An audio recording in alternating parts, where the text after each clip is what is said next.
ഓം നമോ നാരായണായ. വിഷ്ണു സഹസ്രനാമ വ്യാഖ്യാനം. ഓം നമോ ഭഗവതേ വാസുദേവായ. അപ്രമേയോ ഋഷികേശ പത്മനാഭോമരപ്രഭു വിശ്വകർമാ മനുസ്തഷ്ട സ്തവിഷ്ടസ്തവിരോ ധ്രുവാ. അപ്രമേയ, ഒരു പ്രമാണം കൊണ്ടും അറിയുവാൻ കഴിയാത്തത്. പ്രത്യക്ഷം, അനുമാനം, ഉപമാനം, ശബ്ദം എന്നിവ കൊണ്ടാണ് വസ്തുക്കളെ നാം മനസ്സിലാക്കുന്നത്. ഭഗവാനെ മനസ്സിലാക്കാൻ ഈ പ്രമാണങ്ങൾ പോരാ. അതിനാൽ അപ്രമേയൻ. പ്രത്യക്ഷത്തിൽ ഒരു വസ്തുവിനെ അറിയാൻ നമ്മൾ അതിൻ്റെ നിറം, രൂപം, സ്വാദ്, ഗന്ധം, ഘനം എന്നിവ ഉപയോഗിക്കുന്നു. ഈ പറഞ്ഞതൊന്നും ഭഗവാന് ബാധകമല്ലാത്തതിനാൽ പ്രത്യക്ഷത്തിൽ അറിയുക വയ്യ. അനുമാനത്തിന് പൂർവ്വപരിചയം വേണം. പുക കണ്ടാൽ അവിടെ തീയുണ്ടെന്ന് നിശ്ചയിക്കുന്നത് അനുമാനമാണ്. പക്ഷേ പ്രത്യക്ഷാനുഭവം ഇല്ലെങ്കിൽ പിന്നെ അനുമാനവും സാധ്യമല്ലല്ലോ. ഭഗവാനെ ആത്മാവിൽ അക്ഷരോക്ഷരമായിട്ടേ പ്രത്യക്ഷവും പരോക്ഷവും അല്ലാതെ അറിയാൻ കഴിയൂ. വലിയ യോഗികളിൽ അപൂർവം ചിലർക്ക് മാത്രം, അവർക്കാകട്ടെ അനുഭവിച്ചറിഞ്ഞതു പറയാൻ സാധിക്കുകയില്ല. അതുകൊണ്ട് അവിടം വാക്കുകൾ തോറ്റുമടങ്ങുന്ന ഇടം ആയി പറയപ്പെടുന്നു. ഋഷികേശ, ഇന്ദ്രിയങ്ങളുടെ ഈശ്വരൻ. ഋഷിക എന്നുവെച്ചാൽ ആനന്ദം പകരും ഇന്ദ്രിയങ്ങൾ. അവയുടെ നാഥനായി വർത്തിക്കുന്നത് ദേഹത്തിനുള്ളിൽ അങ്കുഷ്ടമാത്രനായി നിലകൊള്ളും പരമാത്മാവ് തന്നെ. അവിടുന്ന് അവയെ നിയന്ത്രിക്കുന്നു. സൂര്യചന്ദ്രന്മാരും അഗ്നിയും ഭഗവാനായിരിക്കുന്നു. ആ തേജസ്സുകളുടെ രശ്മികളാകുന്ന കേശഭാരമുള്ളവനും ഋഷികേശൻ തന്നെ. സൂര്യചന്ദ്രന്മാർ കേശങ്ങൾ എന്ന പേരുള്ള രശ്മികളിലാണ് ലോകത്തെ ഉറക്കുകയും ഉണർത്തുകയും ചെയ്യുന്നത്. ഇപ്രകാരം സൂര്യചന്ദ്രന്മാരുടെ കേശങ്ങളെന്ന രശ്മികളെ കൊണ്ട് ലോകത്തിന് ഹർഷമേകും മഹേശ്വരൻ ഋഷികേശൻ. പത്മനാഭ, പ്രപഞ്ച സൃഷ്ടിക്ക് കാരണമായ പത്മത്തെ നാഭിയിൽ വഹിച്ചവൻ പത്മനാഭൻ. ആദ്യമായി പ്രപഞ്ചം ഭഗവാന്റെ നാഭിയിൽ ഒരു താമരമുട്ടായിട്ടാണ് പ്രത്യക്ഷമായത്. അമരപ്രഭു, അമരന്മാർ ദേവന്മാരാണ്. ദേവന്മാർക്കും പ്രഭു ആയവൻ അമരപ്രഭു. പത്മനാഭോ അമരപ്രഭു എന്നുള്ളത് പൂന്താനം.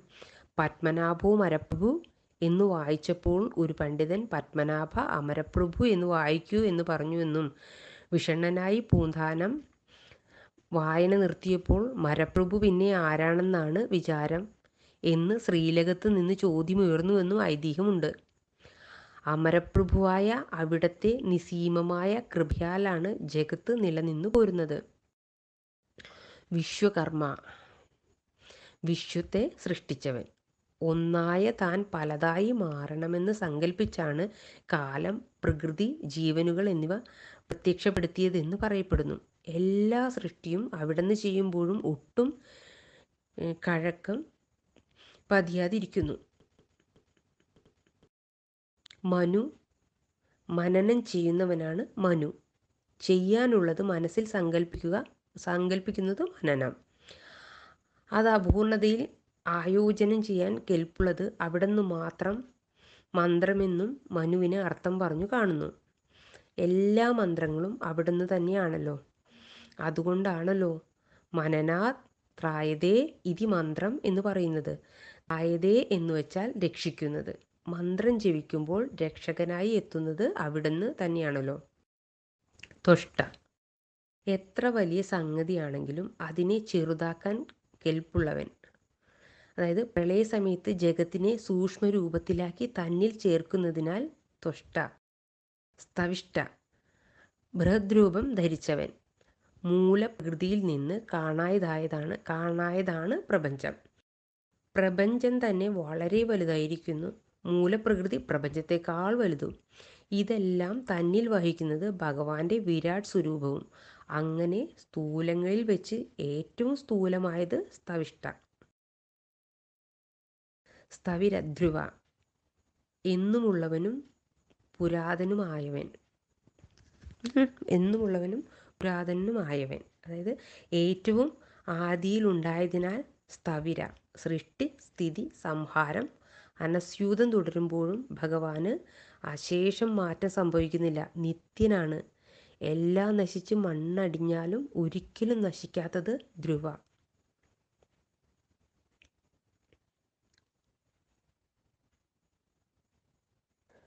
അപ്രമേയോ ഋഷികേശ പത്മനാഭോ അമരപ്രഭു വിശ്വകർമാ മനുസ്തഷ്ട സ്തവിഷ്ടസ്തവിരോ ധ്രുവ.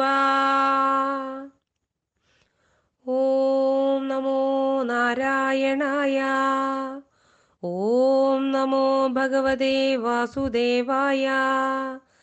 സർവത്ര ഗോവിന്ദ നാമ സങ്കീർത്തനം. ഗോവിന്ദ ഗോവിന്ദ.